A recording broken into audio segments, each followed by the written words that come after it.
Sa isang bundok sa Compostela Valley sa Mindanao, may tagong gubat na pahirapang puntahan.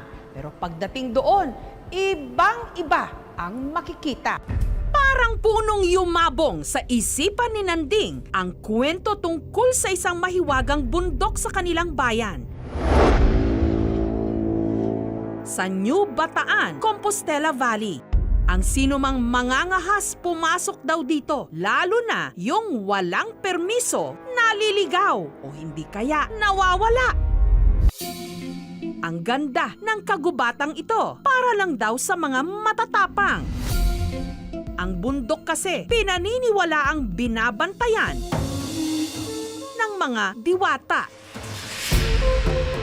Ito ang Mount Pandadagsaan. Naririnig ko sa mga matatanda na mga mandayan, meron raw ng mga punong kahoy na kamandag na nakakalason yung amoy. Kapag nabulabog daw ang mga diwata bilang ganti, nagpapaulan sila.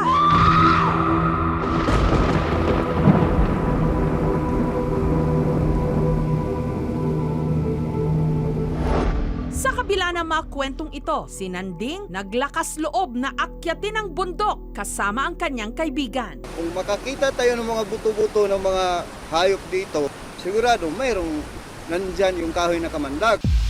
Pero ang tumambad sa kanila, isang bahagi ng bundok na para raw nasa ibang mundo. Talagang napakakapal na lumot.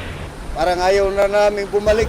Anila ang ibang nagtangkang kuna ng bundok. Misteryosong hindi raw na-record ang video o litrato. Pero matapos mabalitaan ng lokal na pamahalaan ang mahiwagang kagubatan, umakyat din sila. At nalitratuhan nila ito, ang mga puno, balot ng lumot. Kaya naman ito tinawag na Mossy Forest ng Mount Pandadagsaan.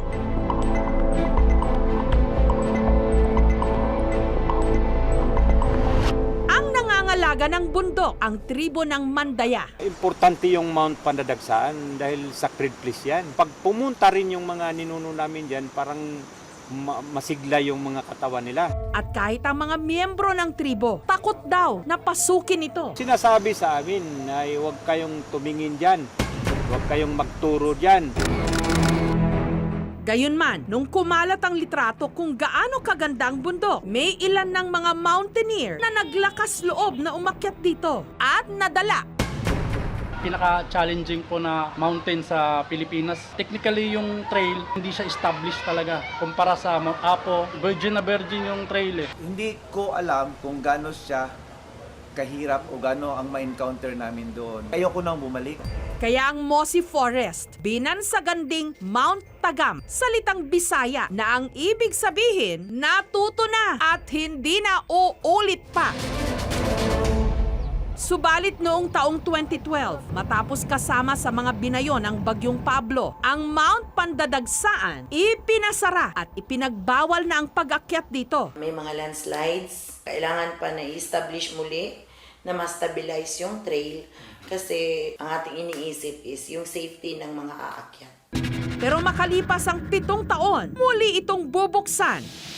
At ang ating programa, ang kauna-unahang Philippine Media Team na pinahintulutang masilayan ang ganda ng mistikal na bundok. Papaboran din kaya ng sinasabi nilang diwata ang ating team. Maaga pa lang, tumulak na sila. Kasama ang staff ng munisipyo ng New Bataan, ang Philippine Army at ang DENR papuntang jump-off area, ang Kampo 1 sa Barangay Anda para simulan ang mahaba-habang trek.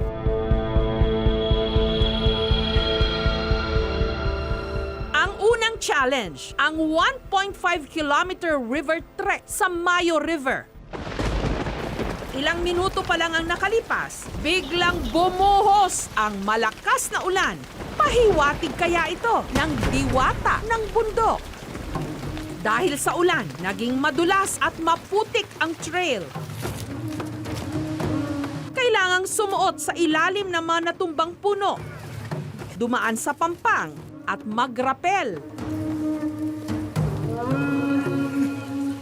Ang mga tiga DENR, patigil-tigil para mai-record nila ang kanilang mga obserbasyon sa lugar. Sa make observation, meron po tayong indicator species, threats. Wala naman tayong threats dito kasi undisturbed naman siya. Makalipas ang mahigit 9 na oras na lakaran,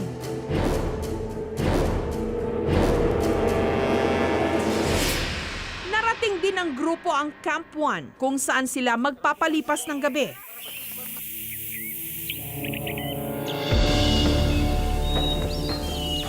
Day 2 ng trek papuntang summit. Umulan na naman.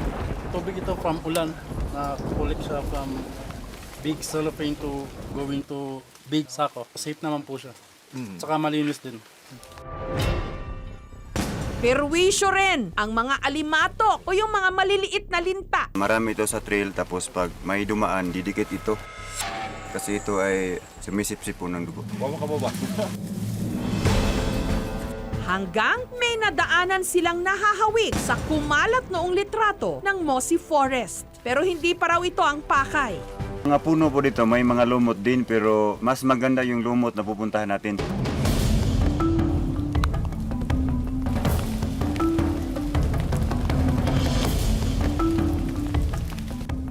Mag-aalas 4 na ng hapon nung sa wakas, narating din ng grupo ang summit o tuktok ng Mount Pandadagsaan.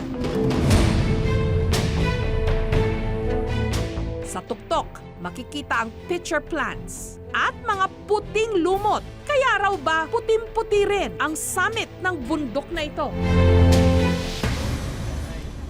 Mula sa campsite, 40-minute trek ang layo bago marating ang Mossy Forest. Pero bago pa sila umabante, nag-abiso na ang technical committee na ipagpabukas na lang ang pag-akyat. Yung oras kasi, maliit na.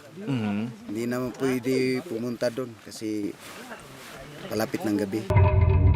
Kinabukasan, sumilip saglit ang haring araw. Pero ang hangin sa summit, malamig. Sinuyod ng team ang isang madamong trail.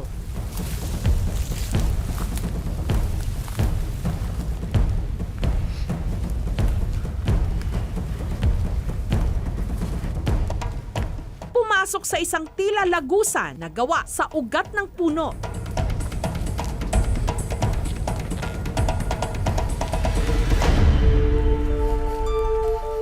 Maya-maya pa sa kauna-unahang pagkakataon sa Philippine TV.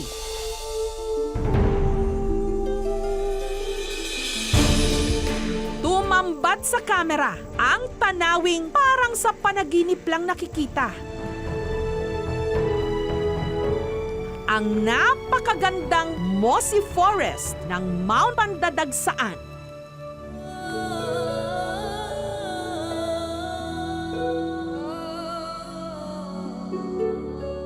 Ang mga ugat at sanga ng mga puno ng Philippine cedar na nababalot ng makakapal ng lumot.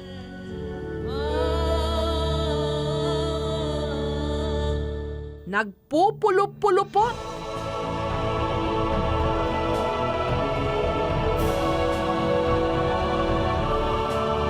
Ang mga makakapal na lumot tila bumubuo ng kakaibang mundo. Parang location ng mga Hollywood movie katulad ng Avatar. Kaya nga ba pinangalanan din nila itong Avatar Mossy Forest. Ang bahaging ito raw ang pinaka-photogenic. Ang parte namang ito, dahil maliliit ang mga sanga ng puno, tinawag na mini Mossy Forest. Ang ganitong klase ng gubat, maaring abutin daw ng 100 taon bago lumago. During sa food patrol ng taga Senros, first time namin na makapunta ng ganitong area, tapos ganito ka challenge at rigid yung area. Sobrang gusto ko nang mag-give up pero pagkarating dito is napawi lahat ng pagod at lahat ng sugat na natamo ng trekking. Habang nasa Mossy Forest, walang diwatang nagpakita. Pero ang drone na dala ng aming team, paulit-ulit na nagloko. Malakas kasi yung hangin, sir, tapos Yung drone ko sir, parang nag-outbalance sir. Hindi siya steady. Sa mga ibang aerial shot ko sir, okay naman. Pero dito, iba talaga sir. Based po kasi sa experience namin sir, pag marami yung umaakyat, hindi siya gaano nagbibigay ng magandang view. Mahigpit na paalala ng lokal na pamahalaan ng New Bataan sa mga nais masilayan din ang ganda ng Mossy Forest. Kinakailangang makipag-ugnayan sa kanilang tanggapan. Kailangan natin ang karampatang mga permiso bago tayo aakyat. Una, sa tribal community, kailangan alam ng Philippine Army. Heart talaga ito ng ancestral domain ng Bandaya Mansata. Inaalagaan ito hanggang ngayon at saka sa next generation dahil sacred place nga yan.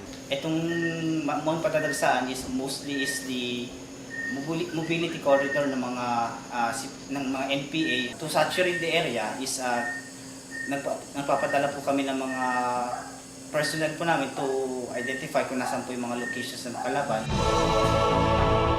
Ang Mount Pandadagsaan kailangang respetuhin at alagaan. Natatangi ito. Bago ito nasilayan, hindi mo aakalaing meron palang ganito sa ating bansa.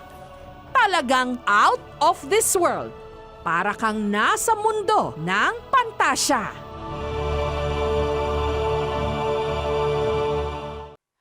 Thank you for watching mga kapuso. Kung nagustuhan niyo po ang videong ito, subscribe na sa GMA Public Affairs YouTube channel. And don't forget to hit the bell button for our latest updates.